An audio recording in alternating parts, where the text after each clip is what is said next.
안녕하십니까. 경제성공학 11주차 2교시 수업 시작하겠습니다. 이번 시간에는 공공 프로젝트의 경제성을 평가하는 비용 편익 분석에 대해서 설명을 드리겠습니다.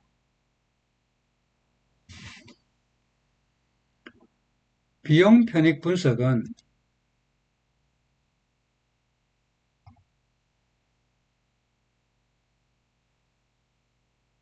비용 편익 비율, 즉 비용 대비 편익이 얼마가 되는지에 대한 부분을 분석하여 미래 프로젝트를 평가하는 방법입니다.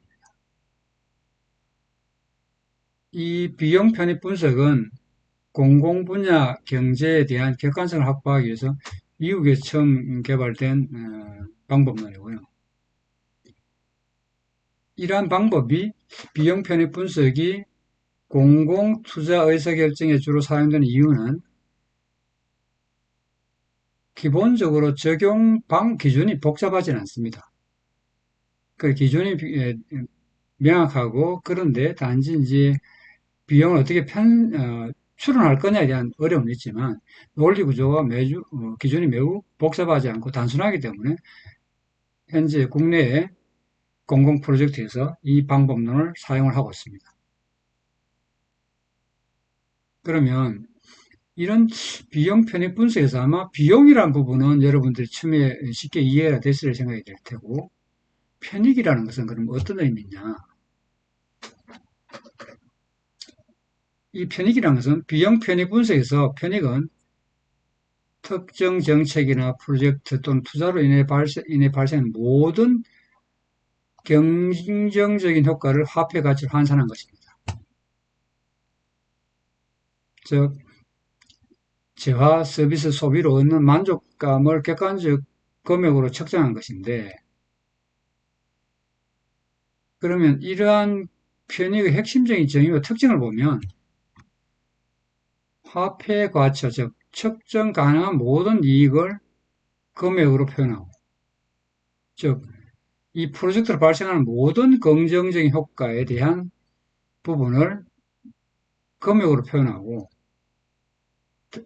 무형적 가치도 화폐 단위로 환산하는 것이 원칙입니다. 화폐 가치적인 측면은 그렇고, 사회적 관점에서 보면 특정 개인뿐만 아니라 전체 사회가 누리는 긍정적 효과를 포함합니다.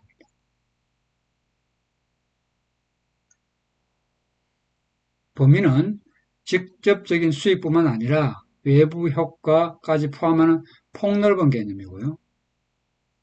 그러면 이런 모든 긍정적 효과를 그러면 어떤 형태로 측정할 거냐라는 부분이 이슈가 될 수 있는데, 시장 가격에 기반해서 하는 방법이 있고 비시장 가치 기반하는 게 있습니다.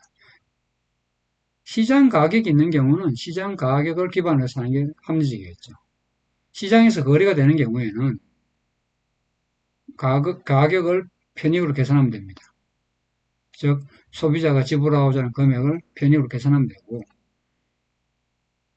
비시장 가치 평가, 즉 공공재처럼 시장 가격이 없는 경우에는 저희가 다음 시간에 배울 조건부 가치 정책법, 즉 설문조사나 대체 가격 등을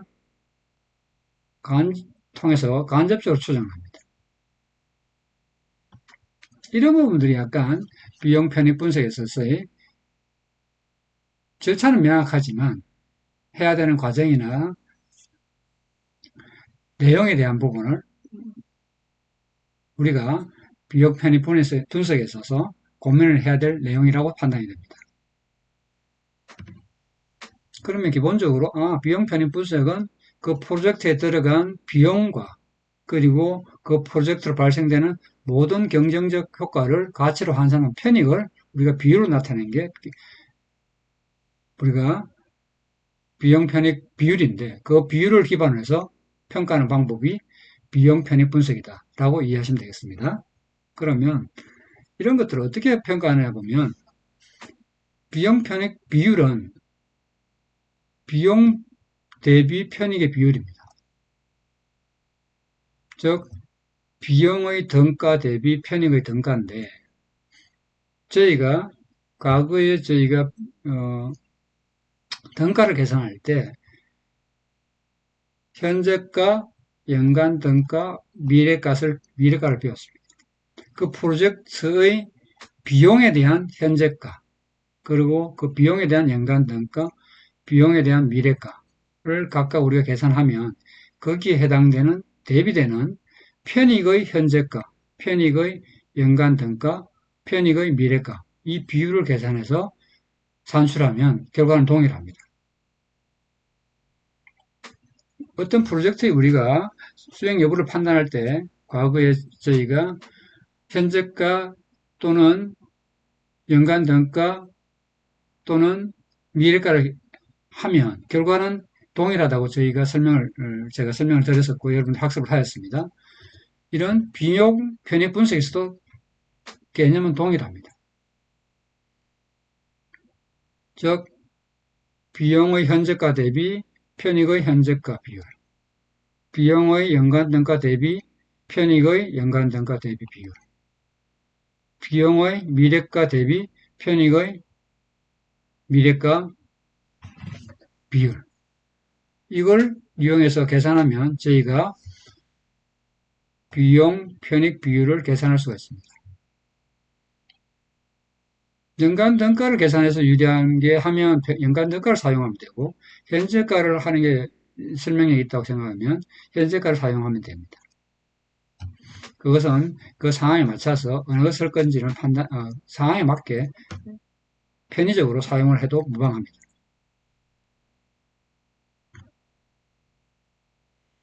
그러면 비용 편익 분석에서 비용 대비 저희가 편익의 현재가를 또는 연간 등가를 하는데, 그러면 편익이 있을 수 있고 불편익이 있을 수 있습니다.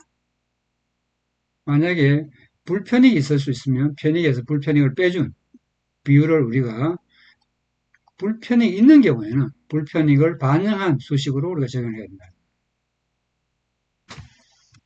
그래서 그럼 의사결정 기준이 불편익이 있든 또는 불편익이 없든 우리가 최종적으로 의사결정하는 기준은 비용 대비 편익의 비율이 1보다 커야만 우리가 투자를 하게 되겠죠. 1보다 작으면 의사결정은 투자하지 않으면 됩니다. 그리고 만약 1인 경우에는 만약에 비용 대비 편익의 비율이 1이다 한다면 보다 좀 상시한 분석을 수행할 필요가 있습니다. 또 다른 투자 대안을 고려하거나, 즉 1을 기준으로 우리가 투자할 건지 안 할 건지 판단한다 라고 이해하시면 되겠습니다.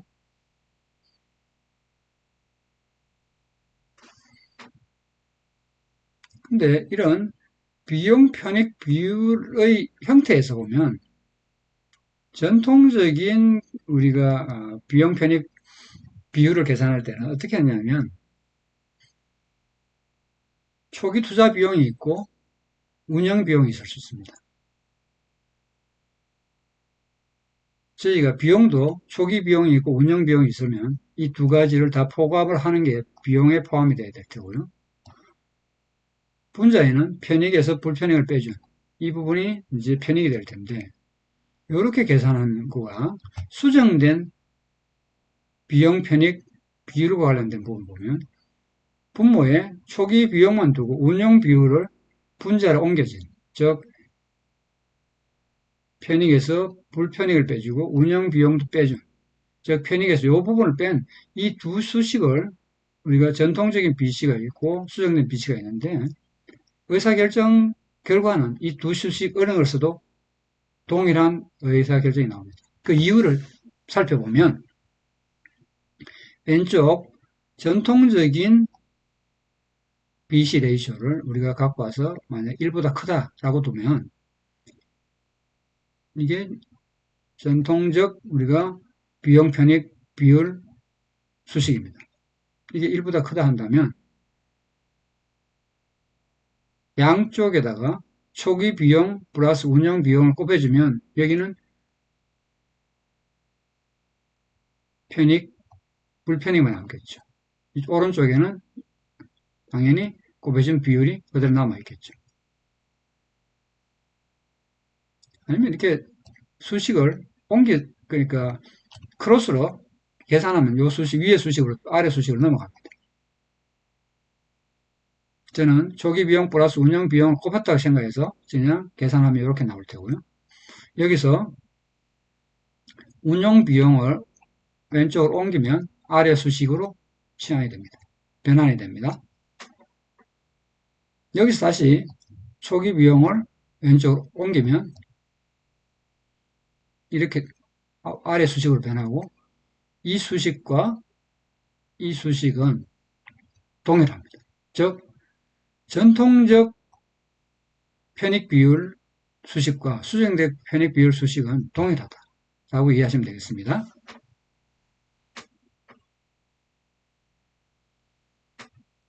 자, 그러면 예제를 가지고 여러분한테 한번 비용 편익 분석 사례를 살펴보겠습니다.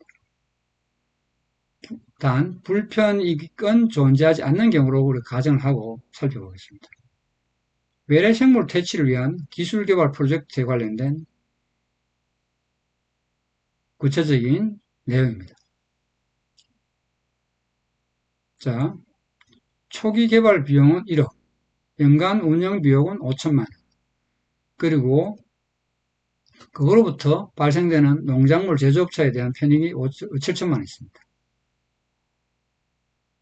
그리고 내역연수 이후의 잠재 가치는 9천만 원, 내역연수는 30년, 이때 이율은 3%라고 우리가 5%라고 가정합니다. 그랬을 때 우리가 전통적 BC 또는 수정된 BC를 각각 계산해 보면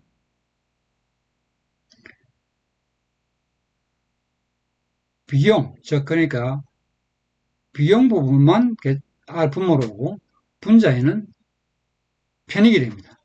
편익은 계산해 보면 매년 7천만 원씩 30년간 발생됩니다. 즉 균일 지불 현가 계수가 계산이 됩니다.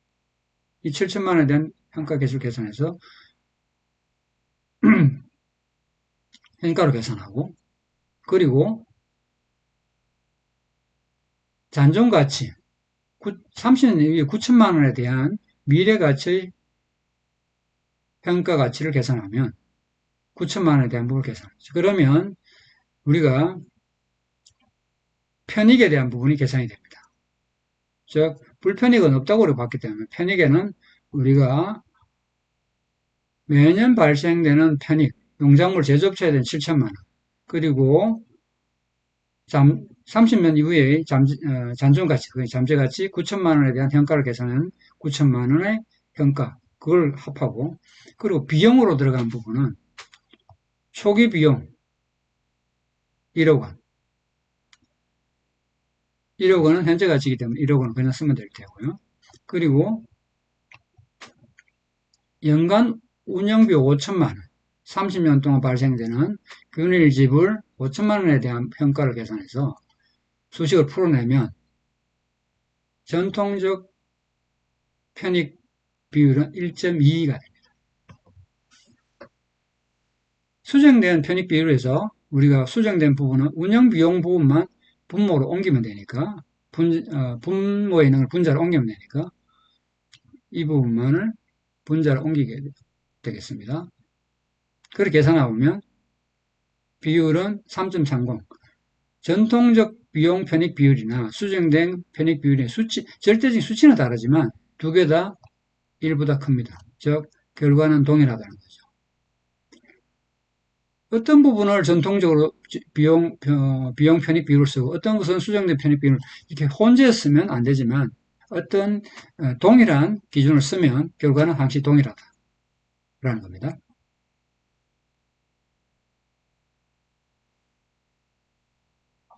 두 번째, 정분 비용 편익 분석입니다.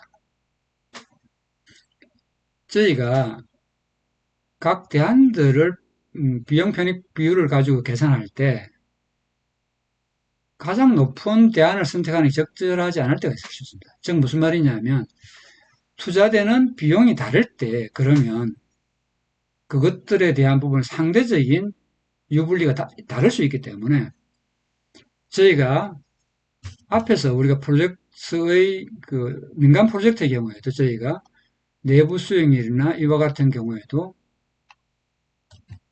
정분 분석을 통해서 우리가 대안들의 경제성을 평가를 하였습니다. 즉 투자 대안이 투자 금액이 다를 때 기본적으로 어떤 내부 수익률을 하나를 쓰거나 하면 결과가 다를 수 있다는 거죠. 즉 정분에 따른 우리가 평가를 해야 되는데 공공 프로젝트의 경우에 동일합니다.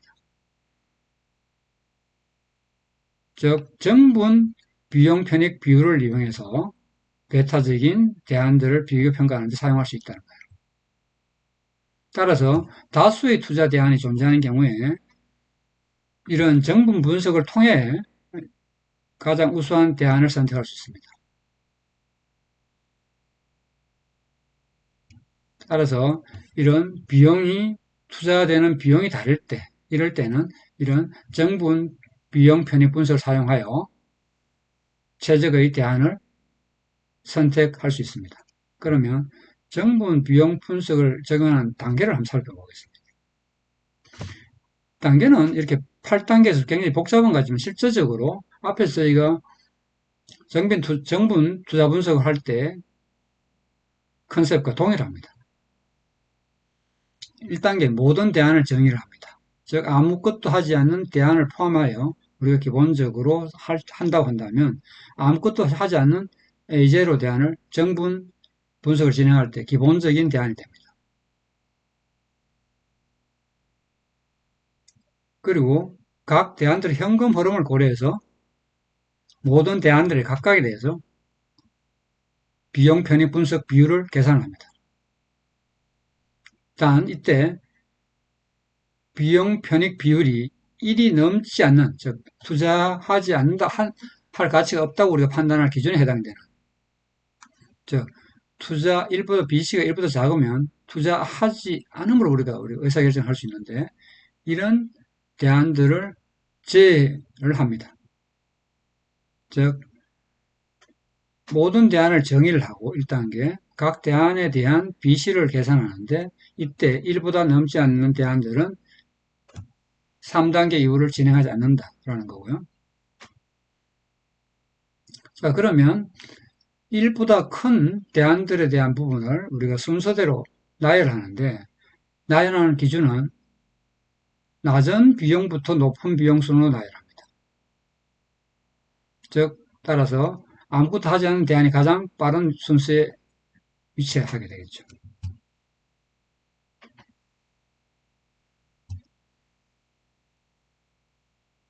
앞에서 이제 우리가 선택한 가장 아무것도 하지 않는 걸 선택을 하고 나면 그 다음 무슨 비용이 가장 낮은 게 첫 번째 대안이 되겠죠. 이때는 아무것도 하지 않는 대안과 비용이 가장 낮은 대안을 비교하는 프로세스가 되겠습니다. 그러면 비교는 어떻게 하느냐?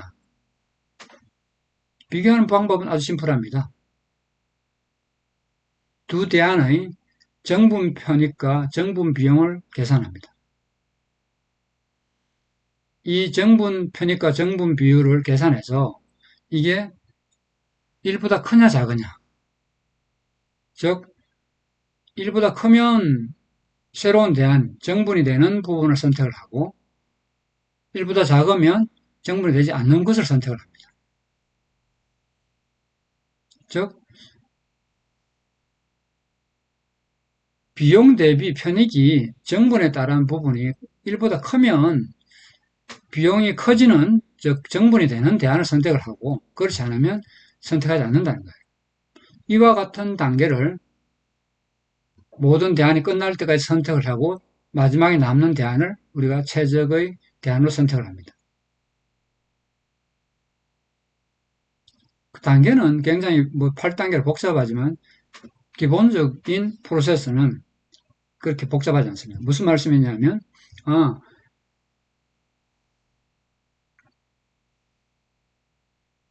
모든 대안에 대해서 BC를 계산하고, BC를 계산하고, BC가 계산되는 데서 1보다 작은 걸 제거를 하고, 이때 비용이 가장 낮은 순서에서, 낮은 것에서 높은 순서를 소팅을 하고, 정의를 하고, 그리고 각각 비용의 정분이 되는 부분과, 그리고 비용에 따른 정분에 따른 편익의 정분의 비율을 계산해서 1보다 크면 커지는 쪽으로 가고, 그렇지 않으면 선택하지 않고, 그걸 모든 대안이 끝날 때까지 반복한다. 그러면 마지막에 남는 게 최종의 대안이 된다라고 이해하시면 되겠습니다. 이때 이런 전통적인 그 비용 편익 비율이나 수정된 편익 비율을 쓸 때 결과는 동일합니다. 단 이 두 가지를 혼합해서 사용하면 곤란하겠죠. 예제를 가지고 한번 따라가 보겠습니다. 예제를 보면 아마 지금까지 설명드린 부분이 쉽게 이해가 되리라 생각이 됩니다. 발전소 건설에서 이자율이 7%로 8년간 운영 후에 민간에 매각하는 방안입니다. 주요 내용은 발전소 배전 시설 건설과 유지 보수 비용이 있을 수 있고요. 주요 편익은 현 전기 공급자에 대한 지불 비용 감소, 그리고 추가 전기 판매 매출, 일자리 창출 효과, 매각 대금 8년 후에. 이 관련된 부분들이 대안별로 정의가 됐습니다. 비용이 있을 수 있고요. 편익이 있을 수 있습니다. 이외의 것들이 있을 수 있지만 이 가정 예제에서는 이 부분만을 반영을 해서 우리가 평가를 해보겠습니다. 그러면 비용 부분, 그리고 편익 부분을 각각 우리가 각 대안별로 우리가 계산해 볼 수 있을 건데요. 자, 이때 우리가 현가로 계산하는 방법도 있을 수도 있고 연간 등가로 계산하는 방법도 있을 수 있습니다. 여기서는 지금 연간 등가로 우리가 시도를 해보겠습니다. 앞에 대해서는 저희가 현가로 하였습니다만 지금 연간 등가로 해보겠습니다. 이번의 경우에는. 그러면 대안 1의 경우에 연간 비용은 그리고 편익은, 자, 대안 1의 경우에 연간 등가는 현재가의 균일 지분, 즉 우리가 앞에 배운 현가의 부분을 우리가 자본 회수계수 컨셉으로 우리가 계산하면 연간 등가를 계산할 수 있을 테고, 그리고 유지 보수 비용은 매번 발생되는 비용이니까 계산하면 됩니다.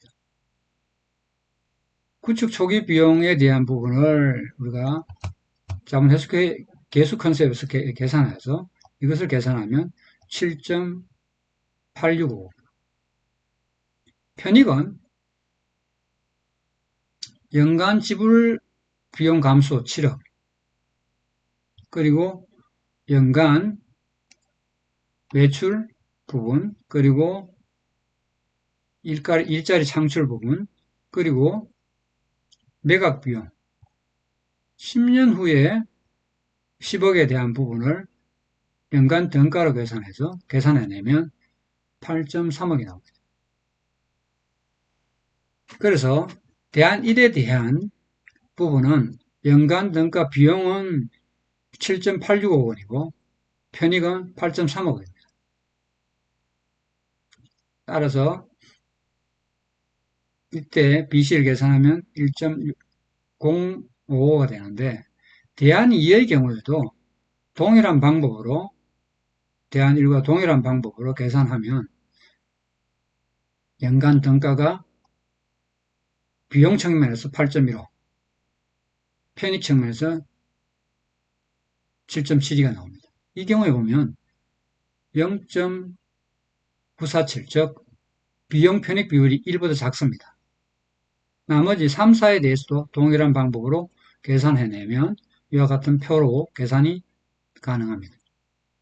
그러면 이것을 정리해놓고 보면 앞에서 저희가 모든 대안들에 대해서 우리가 BC를 계산했습니다. BC를 계산하고 스텝 2에서 1보다 작은 것들은 제외를 합니다. 즉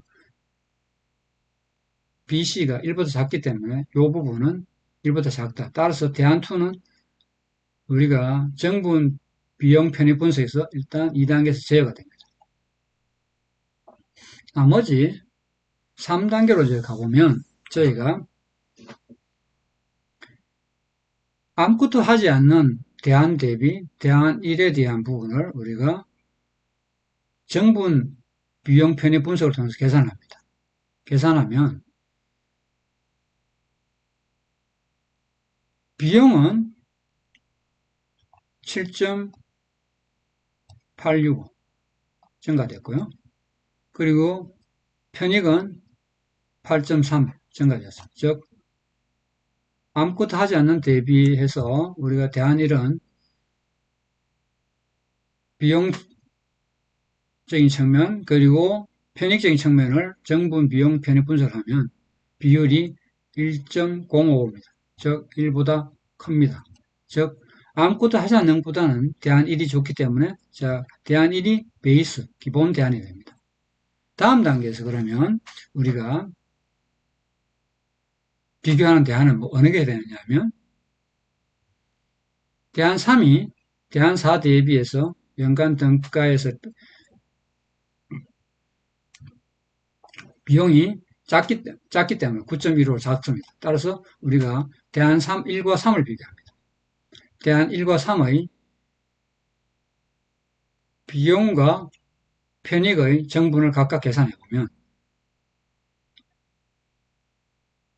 9.135 빼기 7.865 그리고 11.53 마이너스 8.3을 계산하면 정분, 즉 비용의 정분 대비 편익의 정분을 비율은 2.551입니다. 즉 1보다 큽니다. 따라서 1 대신에 우리는 3을 선택합니다. 마지막으로 그러면 3과 남은 대안이 3과 4입니다. 3과 4도 동일한 방법으로 우리가 비용의 정분 그리고 편익의 정분을 계산해서 계산해 보면 0.15로 1보다 작습니다. 따라서 우리가 마지막에 대안 4를 선택하지 않고 대안을 3을 선택합니다. 따라서 최종 대안으로는 대안 3이 선정이 됩니다. 이와 같은 방법을 하면 우리가 비용이나 이런 공공투자의 규모가 다를 때 어떤 걸 최적으로 할 거냐에 대한 부분은 정분 비용 편익 분석을 통해서 선정을 할 수가 있습니다.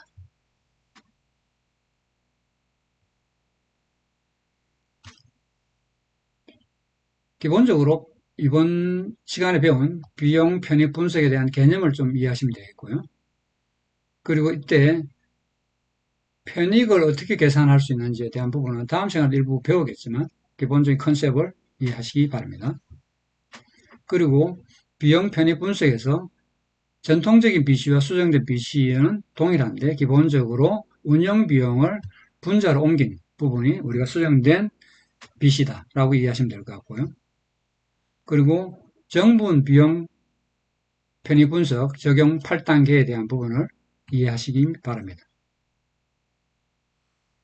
이때 기본적으로 전통적인 BC와 수정된 BC를 혼합해서 쓰면 기본적으로 수식이 달라져 있기 때문에 그것을 혼합해서 사용은 할 수가 없습니다. 어떤 부분은 어떤 대안에 대해서는 전통적 BC를 통해서 계산하고 어떤 대안에 대해서는 수정된 BC를 계산해서 정분 프로세스를 태우면 되지 않는다는 거예요.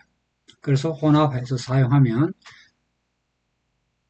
기본적인 평가 결과가 달라질 수 있고 오류에 빠질 수 있습니다. 자, 이상 2교시 수업을 모두 마치겠습니다.